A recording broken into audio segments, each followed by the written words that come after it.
मुंबईमध्ये अमराठी लोकांचं वर्चस्व स्थापन करण्याचा कट किंवा कारस्थान हे महायुती सरकारने रचलेलं आहे।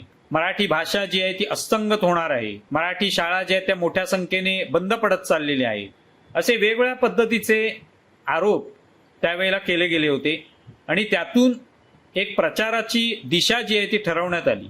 प्रामुख्याने महाराष्ट्रामध्ये उद्धव ठाकरे आणि राज ठाकरे यांना ठाकरे ब्रँड म्हणून प्रमोट करण्याचं काम त्या सगळ्या निवडणुकीच्या प्रचारादरम्यान करण्यात आलं। किंबहुना त्याच्या आधीपासून ती सगळी प्रक्रिया सुरू झाली आणि याच्यामध्ये मीडियाचा मोठ्या प्रमाणावर सहभाग होता हे आपण पाहिलेलं आहे की मीडियाने प्रामुख्याने ठाकरे ब्रँड तयार झाला पाहिजे, दोन्ही ठाकरे बंधू एकत्र आले पाहिजेत यासाठी आटापिटा केला, जीवाचं रान केलं हे आपण पाहिलं। आणि त्यासाठी मग रोजच्या रोज ठाकरे बंधू कसे वेगवेगळ्या ठिकाणी एकत्र येत आहेत याच्या बातम्या आपल्याला रोजच्या रोज पाहायला मिळाल्या।